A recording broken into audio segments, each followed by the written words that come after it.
Now, the rest of the story. D.D. Suharto calls himself a plant explorer, sort of an Indiana Jones of the botanical world. Like the fictional adventurer, is affiliated with the university, in this case the Chicago campus of the University of Illinois.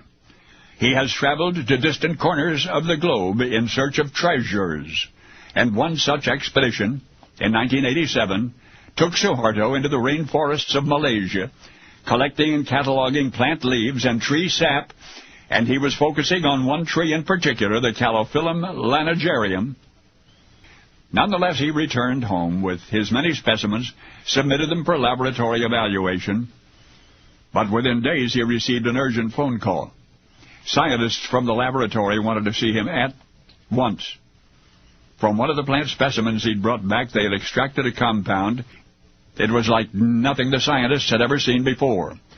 They beseeched Suharto he must return immediately to the rainforest, bring back a larger sample of the sap from the Calophyllum trees to confirm their findings, and the plant explorer from the University of Illinois did, and he collected the latex-like sap, and he brought it back to the lab.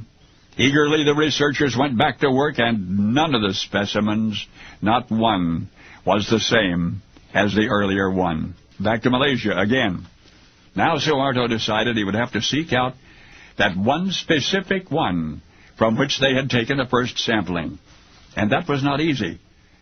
But now on the next expedition, which took place in October of 1992, he was able to follow his original notes until on the 5th trip to the rainforest, they converged on that one specific tree. That is, they found where it had been. For by somebody in the interim, that specific tree and hundreds of its neighboring brethren had been cut down for firewood. More than 10,000 samples had been collected, but not the one which is the one. The one which, tested by the National Cancer Institute in 1988, was able to stop certain viral effects on the human immune system and without damaging healthy cells.